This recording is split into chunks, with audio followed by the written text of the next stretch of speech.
Time to talk Dallas Cowboys football, and you know what that means. Mickey Spagnola is here. And Mickey, the boys, I mean, did you see this game against Carolina being like it was? I mean, they really didn't have problems with the Panthers.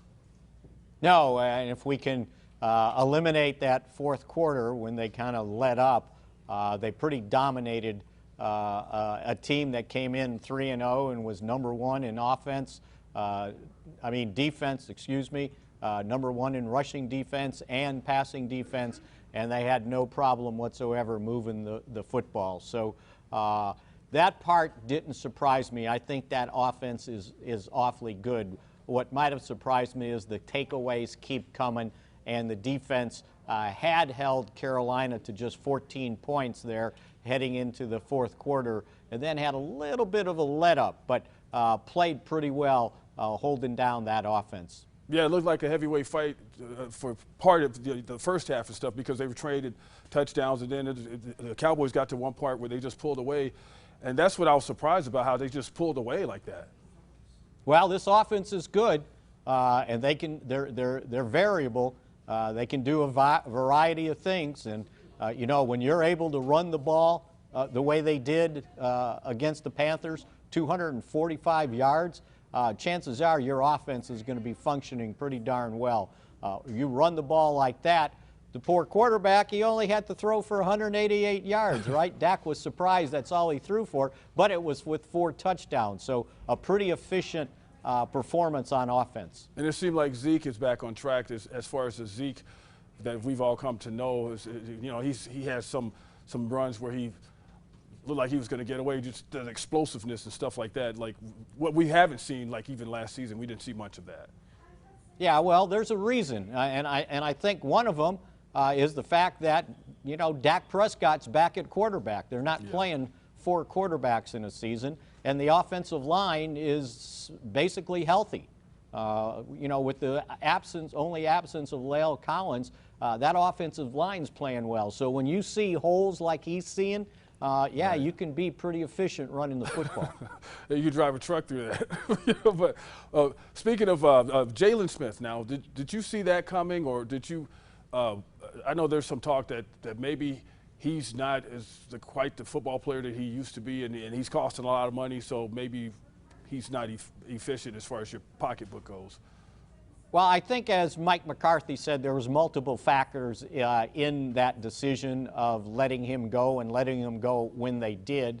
Obviously, with Keanu Neal coming back off COVID reserve, that's one of their linebackers they use in the nickel. With Leighton Vander Esch playing at a high level, and Micah Parsons probably getting back to playing more linebacker than defensive end as he had in the other couple games. He was linebacker #4.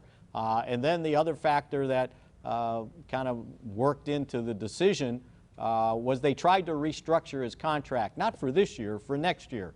And they were trying to restructure a $9.2 million base salary that was guaranteed against injury. And that meant if he got any sort of injury that carried over with rehab into the offseason, that would guarantee that contract 5 days into the new league year.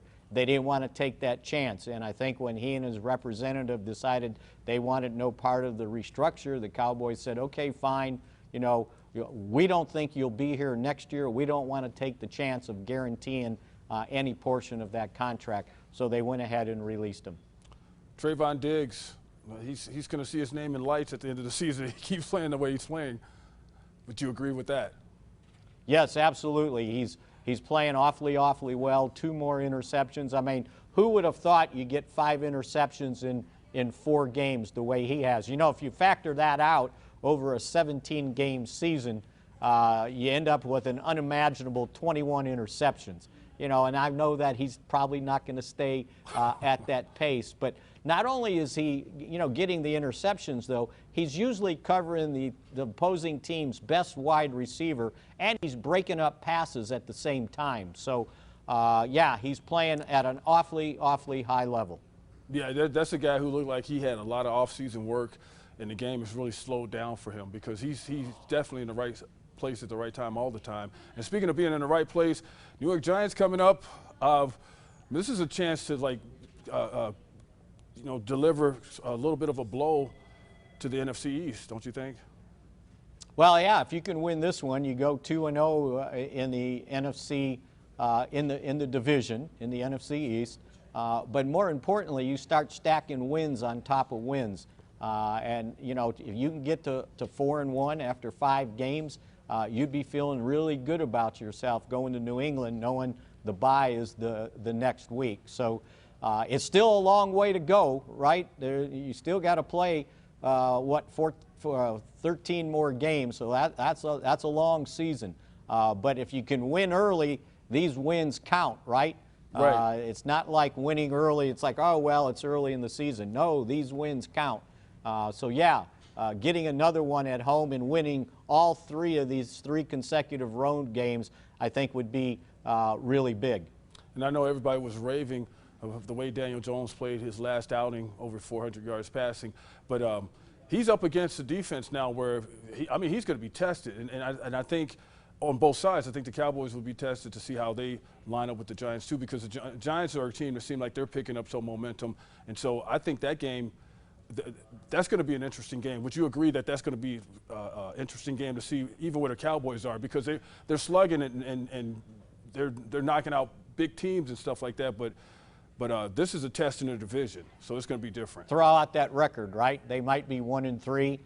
They very easily could be 2-2. You know, they lost the one game on a false start on a field goal attempt to win the game that the guy missed, and then he made it on the retry. So, yeah, they better test him, and they better test Daniel Jones. They need to get after him. They can't afford to have him do what he did to the Saints, throwing for 402 yards, right, and then piling up 485 yards of total offense. The Cowboys' defense, you know, I don't know about the takeaways. Can they continue at that rate?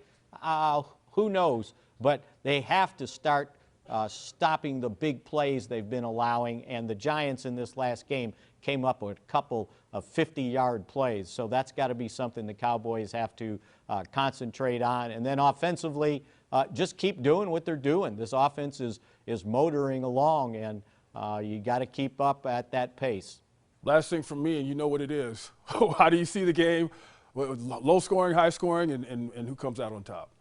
How about a medium scoring game, somewhere in the 20s, and okay. Maybe the Cowboys get to 30. I think this Giants offense, you know, is coming around. Daniel Jones is coming around, so I don't think you got any cakewalk coming here, but I think playing at home, knowing the excitement of the Giants coming in here, yeah, I think the Cowboys win. I haven't really come up with a score yet. I still got a couple days there, Van. That's right, man. Hey, Mickey, always a pleasure, man. Thank you for your time. Okay, Van, see ya. All right. Cowboys and Giants coming up. Until next week, we'll see you later.